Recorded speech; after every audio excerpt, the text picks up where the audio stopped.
मैं doctor Rani Bhatnagar, associate professor, R Kanya Mahavidyalaya Hardoi. मैं संसार की आदिम जातियों में एस्किमोस के आर्थिक सामाजिक जीवन के बारे में बताने जा रही हूँ। एस्किमोस का निवास क्षेत्र 60 डिग्री उत्तरी अक्षांश से 75 और 80 डिग्री उत्तरी अक्षांश है। ये अलास्का के तटवर्ती भागों, कनाडा के उत्तरी भाग, हडसन की खाड़ी, लेब्राडोर राज्य के उत्तरी भाग, बेफिन द्वीप और ग्रीनलैंड के तटवर्ती भागों में एस्किमोस निवास करते हैं। इनके जीवन में, इनके वातावरण में बहुत ज़्यादा जलवायु की विषमता पाई जाती है। यहाँ का जो प्राकृतिक वातावरण है, उस प्राकृतिक वातावरण से एस्किमो को बहुत ज़्यादा समायोजित करना पड़ता है अपना जीवन यापन करने के लिए। यहाँ की जलवायु, प्राकृतिक वातावरण में यहाँ की जलवायु बहुत विषम है। लंबा शीतकाल चलता है, ध्रुवीय प्रदेश है ये, शीत मरुस्थलीय क्षेत्र है। यह लंबा शीतकाल 8-9 महीने का शीतकाल रहता है। 3 महीने का जो गर्मी का मौसम होता है, उसी में बसंत, पतझड़ और ग्रीष्मकाल, सारा मौसम उसी 3 महीने में हो जाता है। तापमान की दृष्टि से देखें तो यहाँ पर औसत तापमान 0 डिग्री सेंटीग्रेड के नीचे रहता है। ग्रीष्मकाल में केवल 0 डिग्री सेंटीग्रेड के ऊपर आता है। 2-3 डिग्री सेंटीग्रेड यहाँ पर ग्रीष्मकाल का तापमान रहता है। और शीतकाल में यहाँ पर औसत तापमान 46 डिग्री, तट से दूर क्षेत्रों का तापमान 46 और 45 डिग्री, -45-46 डिग्री सेंटीग्रेड तापमान, और तटवर्ती भागों का तापमान -35 से -37 डिग्री सेंटीग्रेड तापमान रहता है। इनके वातावरण में लगातार बर्फीली आंधियां चलती रहती हैं। चूंकि ये नग्न चट्टानों के क्षेत्र हैं, यहाँ मिट्टी का अभाव है और किसी प्रकार के मिट्टी के न होने से और तापमान कम होने के कारण वनस्पति उत्पादन बहुत मुश्किल होता है। ग्रीष्मकाल में जो 3 वर्ष होते हैं, तभी प्राकृतिक वनस्पति यहाँ पर उत्पन्न होती है, जिसमें लिचेन, शैवाल, काई, डैंडेलियंस और इसके साथ साथ रंग बिरंगी फूल, कुछ घासें और छोटी छोटी झाड़ियाँ इनके क्षेत्रों में उगती हैं। ये यहीं पर ग्रीष्मकाल में ही थोड़े जीव जंतु यहाँ पर दिखाई देते हैं। वो छोटे छोटे जीव जंतु होते हैं, जिनमें खरगोश हैं, लोमड़ी हैं, इस प्रकार के छोटे जीव जंतु यहाँ दिखाई देते हैं। इन लोगों की शारीरिक संरचना की दृष्टि से ये लोग एशिया के मंगोलाइट प्रजाति के लक्षण से युक्त माने जाते हैं। और कनाडा के एस्किमोज में अब श्वेत रक्त के लक्षण भी मिलने लगे हैं। इनके त्वचा का रंग हल्का पीला होता है, चेहरा एकदम सपाट होता है, कद 150 से 160 सेंटीमीटर तक होता है। इनके पलक तिरछे होते हैं। इनका रंग, आंखों का रंग हल्का कत्थई होता है। और ये इस प्रकार की शारीरिक संरचना के होते हैं कि इनका शरीर का कोई भी भाग बाहर दिखलाई नहीं देता किसी भी मौसम में। इनका श्वेत रंग होता है, श्वेता और पीला रंग। इनका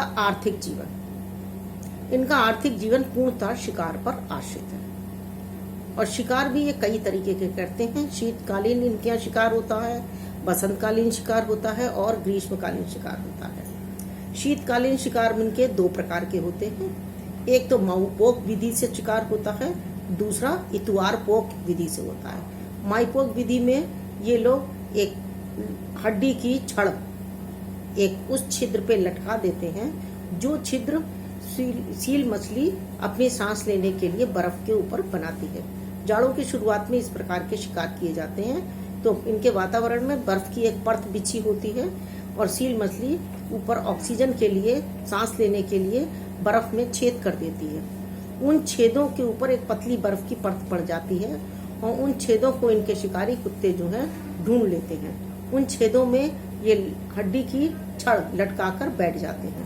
उनके पास ही एक और एस्किमो जो है हार्पून लेकर खड़ा हो जाता है, और जैसे ही वो छड़ हिलती है, इसके मतलब सील मछली वहां पर सांस लेने के लिए आई है।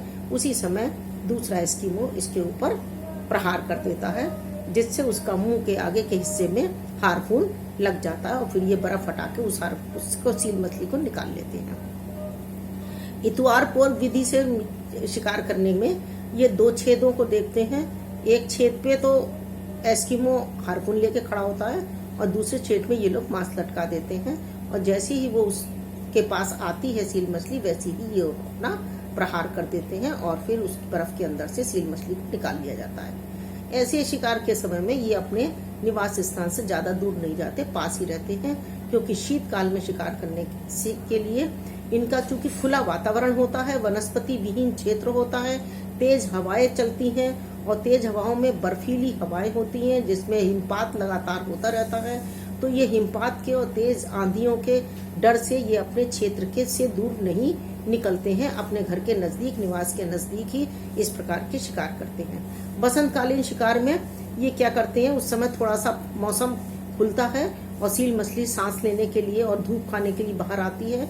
उस समय बर्फ पिघलने लगती है, और बर्फ के पिघले हुए भागों में और ये लोग अपना बाहर आते हैं अपने निवास स्थान से, और ये उस समय अपना निवास स्थान उन तटवर्ती भागों की तरफ ले जाते हैं, जहां पर सील मछली अपना सांस लेने के लिए और धूप खाने के लिए बाहर फैलती है। और जब ये सील मछली के झुंड आते हैं, तो ये लोग बिल्कुल पेट के बल लेट के उनके पास धीरे धीरे नजदीक जाते हैं, और जब इनके नजदीक आ जाते हैं तो ये सील पर हार्पून फेंक कर मारते हैं, और इससे सील मछली घायल हो जाती है, और ये उसको ले आते हैं। इस प्रकार से शिकार करने के लिए ये लोग ज्यादातर झुंड में जाते हैं, और वो झुंड की कई मछलियों को एक साथ ये लोग पकड़ लेते हैं। ग्रीष्मकालीन शिकार जो है इनका बहुत महत्वपूर्ण है, क्योंकि ग्रीष्मकालीन शिकार में कोई खास ऐसी बात नहीं है, तीर कमान से शिकार किया जाता है। उस समय इनको वातावरण में छोटे छोटे जीव जंतु मिल जाते हैं, खरगोश है, लोमड़ी है, इस तरीके के अनेकों छोटे जीव ध्रुवीय क्षेत्र के मिल जाते हैं। उसी समय ध्रुवीय बालू भी इनको मिलते हैं। उसी समय ये लोग कैरिबो का भी शिकार करते हैं, जो एक प्रकार का रेंडियर होता है, एक हिरण होता है एक तरह का, उसका भी ये शिकार करते हैं। कैरिबो से ये शिकार करके उसका मांस और खाल दोनों का प्रयोग करते हैं। ये शिकार ग्रीष्मकालीन शिकार ये धनुष बाण से या छोटे छोटे लठियों से फेंक फेंक के हार्पून के द्वारा करते हैं। नेक्स्ट है इनका भोजन। इनके भोजन में मांस का सबसे ज्यादा महत्व है। एस्किमो का शाब्दिक अर्थ होता है कच्चा मांस खाने वाला। सामान्यतः ये प्राचीन काल से कच्चा मांस खाने वाले लोग हैं, लेकिन अब इन्होंने जो है धीरे धीरे एक काम शुरू कर दिया है कि ये मांस को आग पर भून कर भी खाने लगे हैं, और ये सील मछली की चर्बी को भी पत्थरों की उसमें बर्तनों में पिघलाकर प्रयोग करने लगे हैं, और उससे ये आग जलाकर गर्मी भी प्राप्त करते हैं। शीतकालीन में इनके पास भोजन की बहुत कमी होती है, और उस भोजन की कमी के कारण ये लोग जब इसके ग्रीष्मकाल में जो जड़ें होती हैं उनका प्रयोग कर लेते हैं, छोटे छोटे जीव जंतुओं का, और शीतकाल में भोजन मिलना इनको बहुत कठिन होता है। कभी कभी इन्हें भूखे भी रहना पड़ता है, और लंबे समय तक ये उसका अपने शिकार का इंतजार करते रहते हैं। इनका वेशभूषा, इनकी वेशभूषा जो है बड़ी सलीकेदार होती है, क्योंकि इनके वस्त्र जो हैं वो वस्त्र कैरिबो की खाल के बने होते हैं, क्योंकि कैरिबो की खाल जो है ज्यादा गर्म होती है। गर्म खाल होने के कारण ये उसी से अपने वस्त्र निर्मित करते हैं। इसके अलावा ये ध्रुवीय भालू के फर से भी अपने वस्त्र बनाते हैं। जब कैरिबो की खाल नहीं मिलती है तो ध्रुवीय भालू के फर से अपने वस्त्र बनाते हैं। इनके वस्त्र बिल्कुल सलीके से सिले होते हैं, कहीं से वस्त्र ढीले ढाले नहीं होते, ऊपर से लेकर नीचे तक इनके वस्त्र होते हैं। आंखों में ये हड्डी का बना हुआ छेद वाला चश्मा पहनते हैं, जिससे ध्रुवीय धूल भरी जो से बर्फीली आंधियों से बचा जा सके। पैरों में ये चमड़े के जूते ऊंचे तक पहनते हैं, यानी इनके आंख और नाक को छोड़कर पूरा शरीर इनका ढका हुआ होता है। सिर पर भी ये पगड़ी पहनते हैं। औरतें जो हैं, महिलाएं जो हैं, ओढ़नी ओढ़ती हैं। वस्त्र में दोनों में वस्त्रों में कोई अंतर नहीं है, दोनों के समान रूप से वस्त्र होते हैं। जो एक बार ये वस्त्र पहन लेते हैं फिर ये फटने के बाद ही इनके बाहर उतरते हैं, क्योंकि ये वस्त्रों को बदलना नहीं जानते हैं। स्नान से ये दूर रहते हैं। एक बार जो वस्त्र इनका शरीर पे चढ़ जाता है उससे बराबर उसी के अनुसार चलता रहता है इनका निवास गृह। इनके निवास गृह को इग्लू कहते हैं। इनके शीतकालीन निवास गृह अलग है और ग्रीष्मकालीन निवास गृह अलग है। शीतकालीन निवास गृह इनका इग्लू कहलाता है। इग्लू इनका ऐसे तो ये बर्फ की ईंटें सी काट लेते हैं, चौकोर ऐसे चौकोर चौकोर ईंटें बर्फ की काट लेते हैं। इनको देख के ही आइडिया लग जाता है कि ये ईंटें कितनी बड़ी लगेंगी और उन ईंटों का एक गोल गुंबदाकार घेरा सा बना लेते हैं और उसको ऊपर से बिल्कुल इस तरह की आकार का कर देते हैं, जिससे कि ना छत और दीवारें एक सी होती हैं। बाहर से एक एक ईंट रखते चले जाते हैं क्रम से और वो ऊपर तक ले जाते हैं। बर्फ की आंधियों से ये इग्लू और ज्यादा मजबूत हो जाता है, क्योंकि ईंटों को बर्फ की ईंट को एक के ऊपर एक रखने से वो अपने आप जुड़ती चली जाती है। तो ये ईंटों को लगाकर ये इग्लू बना लेते हैं। उसके बाद ये अंदर के हिस्से में खाल मरते हैं, अपनी सील मछली की, वालरस मछली की खाल मर देते हैं। उस खाल से ये और बर्फ की दीवार के बीच में गैप रखते हैं, अच्छा खासा 1 फीट का 9-10 इंच का गैप रखते हैं। वो गैप इसलिए रखते हैं जिससे कि उस खाल के अंदर के हिस्से में यदि आग जलाई जाए तो बर्फ तक वो पहुंचे ना, और खाल के और इग्लू के बर्फ की दीवार के बीच में एक ठंडी हवा का भाग होता है और उससे ये अंदर तक सुरक्षित रहते हैं। खाल की अंदर ये उस इग्लू के अंदर कई भाग कर देते हैं, कई पट्टियां बिछा देते हैं। बीच में ज्यादातर ये नाचने गाने के इंतजाम करते हैं और उसके चारों तरफ कमरे बना देते हैं। जब बड़ा परिवार होता है तो बड़े इग्लू बन जाते हैं, जब छोटा परिवार होता है तो छोटे इग्लू बन जाते हैं। वैसे ये इग्लू बनाने में समय लगता है, एक सामान्यतः छोटा इग्लू बनाने में 1-2 घंटे का समय लगता है। ग्रीष्मकालीन जो इनके निवास क्षेत्र होते हैं वो इनके डेरे होते हैं। वो डेरे सील मछली और कैरिबो की खाल के ग्रीष्मकालीन डेरे बने होते हैं और जब ये गर्मी आती है तो ये तटवर्ती भागों पे अपने डेरे लगा लेते हैं और इन डेरों में ये लोग गर्मियों में निवास करते हैं। जाड़ा आते ही ये डेरे इनके लिए बेकार हो जाती हैं, क्योंकि इतनी ठंडी बर्फीली हवा आती है, उन डेरों में ये रहना इनके लिए मुश्किल होता है। उसके बाद ये लोग अपने मकानों में कुछ सामान बहुत कम रखते हैं।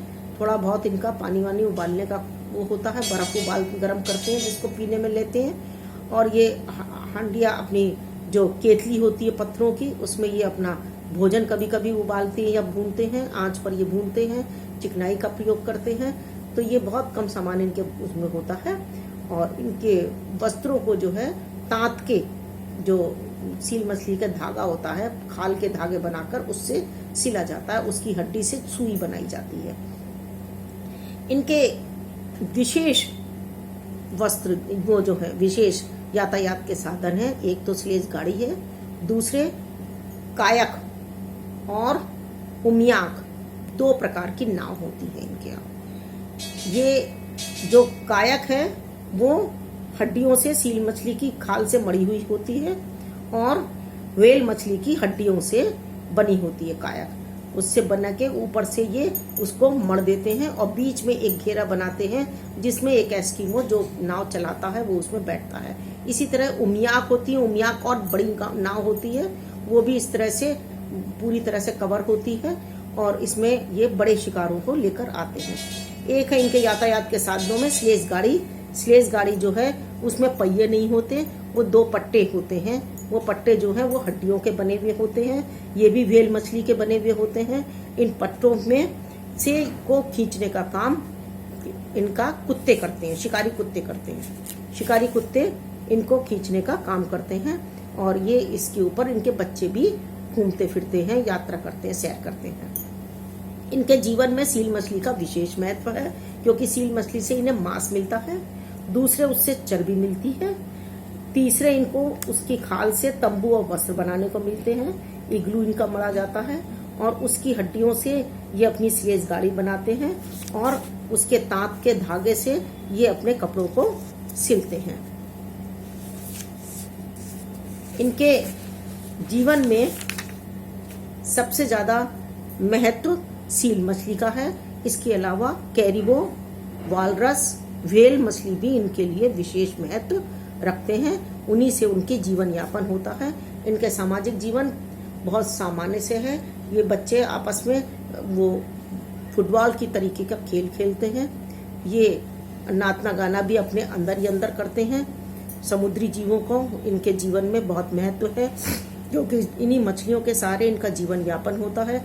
इनकी धार्मिक क्रियाओं के लिए अलग स्थान होते हैं। ये एस्किमो लोग अपने जीवन में बहुत कटु जीवन व्यतीत करते हैं और इन्होंने अपने वातावरण के साथ बहुत ज़्यादा समायोजन करके जीवन यापन करना सीख लिया है।